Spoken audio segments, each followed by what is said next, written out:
Bonjour et bienvenue sur le podcast Banous, le podcast du marketing et de la com digitale.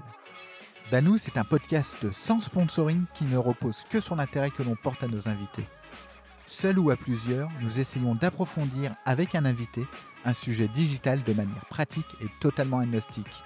N'oubliez pas, votre aide nous est précieuse. En likant, en partageant, en mettant 5 étoiles sur iTunes, vous nous aidez à développer ce side project. Bonne écoute. Merci d'écouter le podcast Banous. Alors cet épisode s'intitule « Boîte à idées pour un commercial dans le digital ». En cette période de confinement, nous allons avec Julien Pérignon essayer de vous proposer un cadre de travail pour maximiser vos actions de prospection, vos négociations et vos closings avec différentes méthodes et outils. Toutes les références seront bien entendu indiquées sur le site banous.com. Bonne écoute. Merci pour ta participation, Julien. Avant ça, est-ce que tu peux te présenter, s'il te plaît ? Oui, bonjour Laurent, merci de cette invitation. Écoute, pour me présenter, je suis Julien Pérignon. Je suis actuellement Senior Sales Executive chez LiveRamp et ça fait maintenant presque 10 ans que je travaille dans les métiers de la vente. J'ai eu l'occasion de faire mes armes notamment dans l'industrie du photocopieur, bien connu pour justement former à la vente, que ce soit en prospection physique, prospection téléphonique, donc du terrain, et de la vente avec des systèmes un peu complexes. Et puis maintenant, presque 8 ans dans le milieu du software dédié au digital et marketing. Alors le sujet du podcast, c'est la création d'une boîte à outils pour un commercial junior ou même plus senior, en tout cas quelqu'un qui souhaiterait avoir un panorama des méthodes et outils.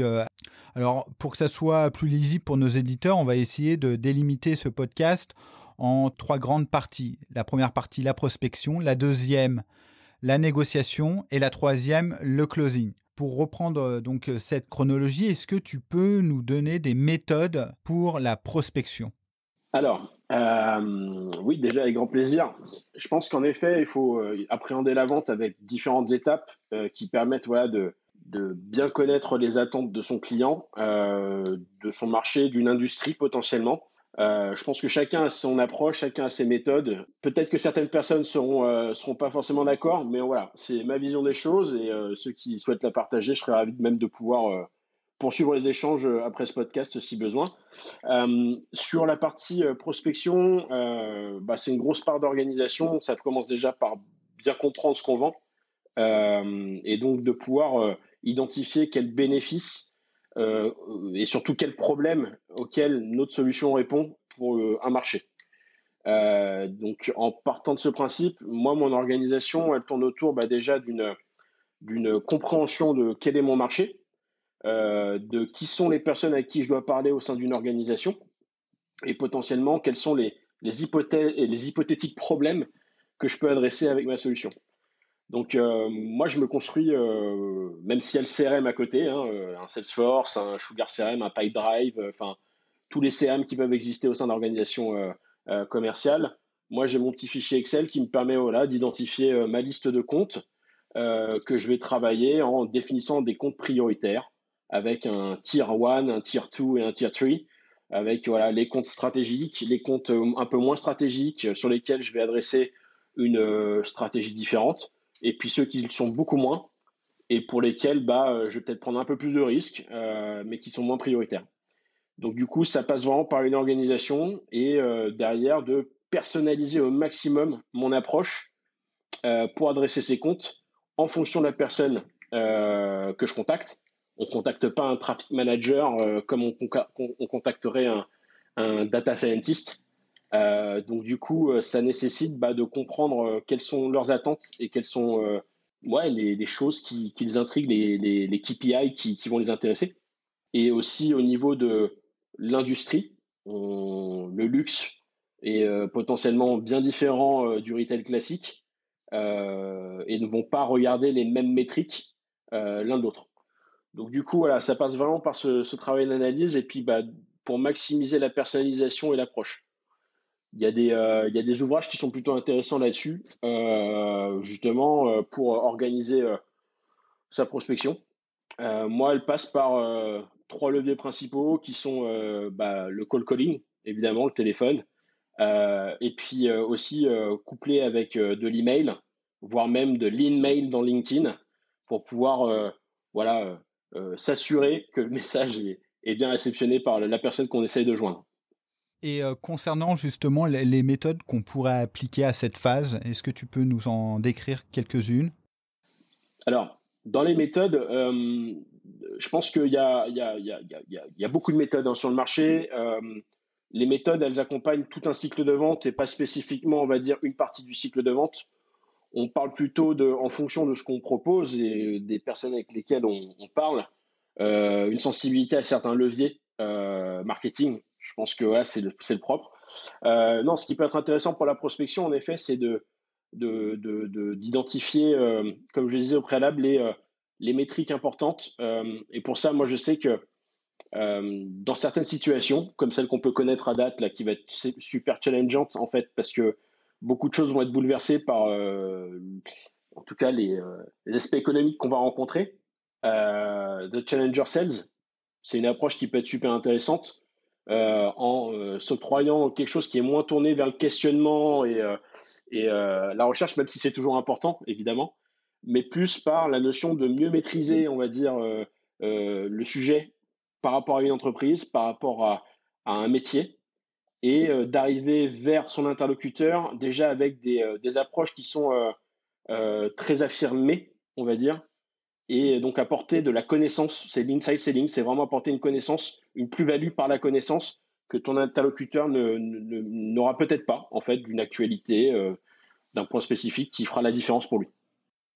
Ça veut dire qu'en pratique, tu vas envoyer un email à un prospect en lui disant, pour schématiser, bonjour monsieur Dupont, cette information me semble ultra pertinente sur votre secteur. Est-ce que vous en avez connaissance? Et ensuite, tu essayes de créer un début de conversation autour de ça.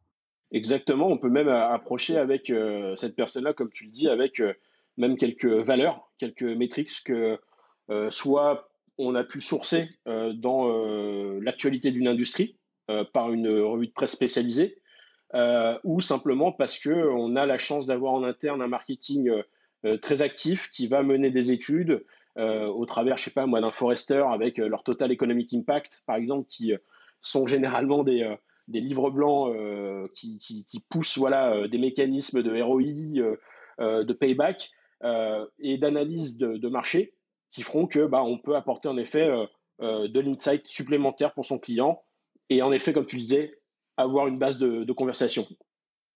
Écoute, Julien, c'est passionnant. Merci, merci beaucoup. On va enchaîner sur la phase de négociation, si tu le permets. Est-ce que tu as une trame dédiée à cette période critique?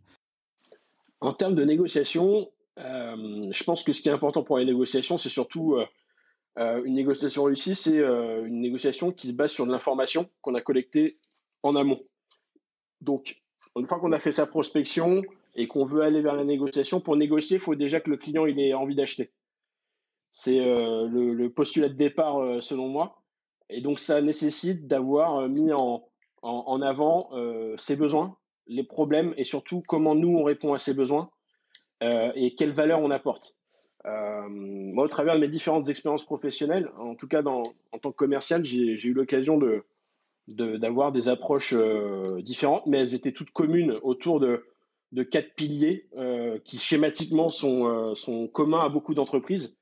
C'est que les entreprises, quand on souhaite travailler avec une entreprise, il faut répondre à des besoins qui gagnent de l'argent, faire des économies, gagner en productivité temps homme et potentiellement manager le risque. Et en fait, ces 3 piliers-là, il faut articuler notre valeur autour de ça pour dire, voilà, on peut démontrer qu'on peut te faire gagner X argent ou potentiellement te faire économiser ça, faire gagner une demi-journée à tes employés pour mettre en place une campagne marketing ou potentiellement gérer le risque lié à la RGPD, par exemple, dans le domaine au niveau de la gestion des données. Alors justement, est-ce que ces piliers proviennent d'une méthode?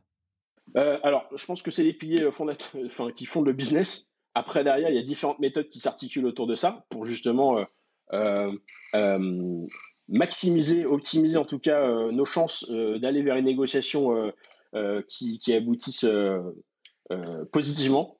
Il y en a quelques-unes. Moi, il y a celle que j'utilise et que j'ai appris à mettre en place, s'appelle MEDIC.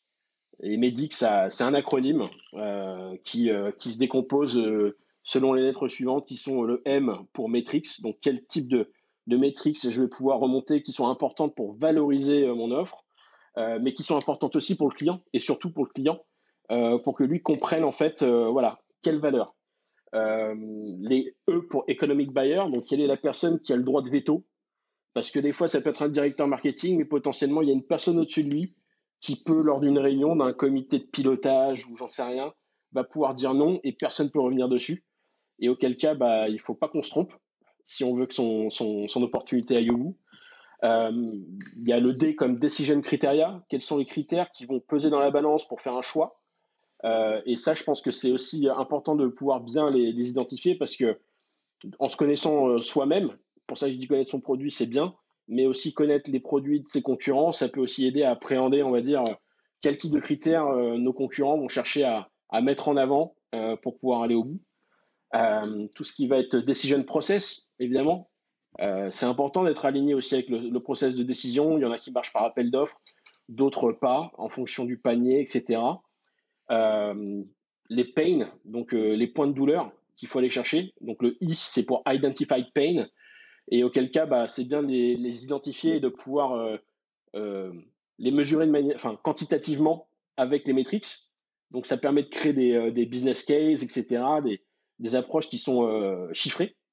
Et puis tout ce qui est le C, ça va être le champion, qui est vraiment lié à quel est mon référent dans l'entreprise, qui va être la prolongation, on va dire, de ma vente en interne chez mon client, et donc qui va être un vrai support. J'aime bien dire champion au lieu de coach, parce qu'un coach, comme sur le terrain, il est en dehors du terrain, lui. Il voit tout, il sait comment ça se passe. Le champion, lui, il est sur le terrain et il parle avec tout le monde. Et il a un vrai pouvoir d'influence sur le reste de l'équipe. Très clair. Est-ce que tu as un outil par rapport à cette phase? Est-ce que tu gères ta négo avec un outil particulier? Moi, je me suis fait une petite trame qui me permet, oui, en effet, déjà de lister les informations liées à chaque lettre de l'acronyme. Donc déjà d'une, ça te permet de savoir qu'est-ce qui manque comme information et quelles sont les questions à poser pour arriver jusqu'à la phase de négo. Donc pour me dire, ok, Julien, on a envie de bosser avec toi, et donc avoir suffisamment d'éléments permettant de remplir aussi ma trame et dire voilà, je sais qu'ils sont ok pour travailler avec moi, et donc de pouvoir identifier quels pourraient être les freins potentiels à une décision favorable à ma solution, et potentiellement pouvoir avoir des leviers de négo, c'est-à-dire qu'est-ce qui est important pour moi, mais qui n'a pas de valeur financière. Un exemple, typiquement, est-ce que vous êtes ouvert à faire des business cases, à communiquer, à prendre la parole sur un webinar ou sur un événement marché?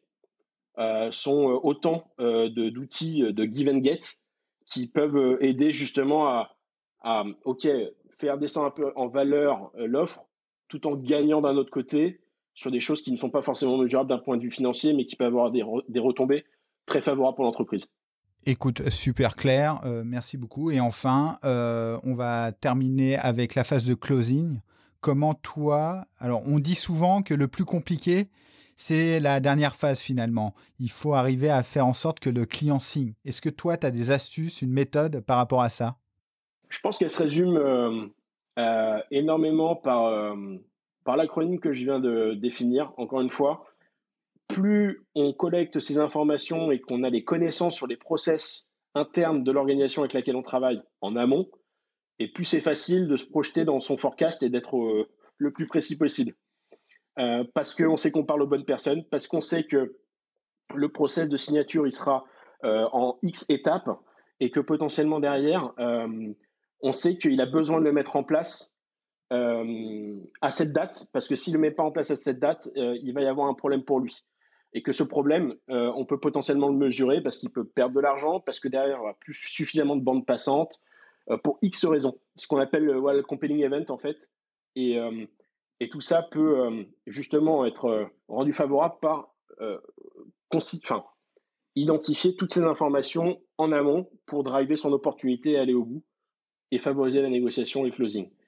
Et il y a un point que je n'ai pas forcément évoqué, parce que là, on parlait beaucoup d'approches, mais il y a un des fondamentaux, je pense, qui est vrai pour n'importe quelle industrie et pour n'importe quelle équipe commerciale, c'est de poser les bonnes questions.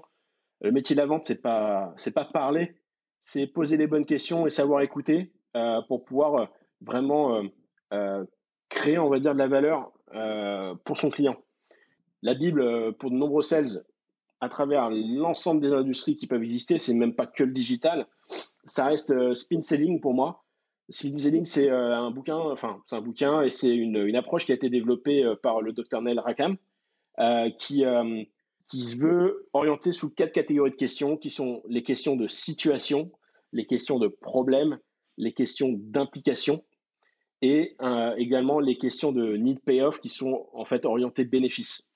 Et pourquoi j'en parle là et je dis que c'est important, c'est qu'elles permettent déjà d'identifier les pains, de pouvoir rattacher la valeur de notre solution à cette pain et surtout de créer de l'urgence. Et quand je parle de compelling event, si un client a envie d'acheter mais on ne sait pas quand, une opportunité elle peut durer 3 ans. Du coup, c'est important justement de pouvoir identifier à quelle date ça doit être mis en place et c'est juste essentiel pour le closing. Écoute, on va finir par la question rituelle. Où est-ce qu'on peut te suivre, Julien ? Eh bien, écoute, je suis joignable sur LinkedIn. J'aime poster de temps en temps quelques articles sur le marché du digital parce que ça reste quand même un bel outil de communication et puis un bel outil de partage. Donc, n'hésitez pas à me contacter si vous souhaitez développer certains aspects de ce podcast. Je serais ravi de pouvoir challenger en fait ma vision avec la vôtre. Merci beaucoup, Julien. Merci, Laurent. Merci d'avoir écouté cet épisode de Banous. N'oubliez pas, votre aide nous est précieuse. En likant, en partageant, en mettant 5 étoiles sur iTunes, vous nous aidez à développer ce side project.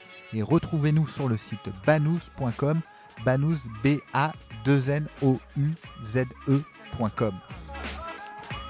À bientôt.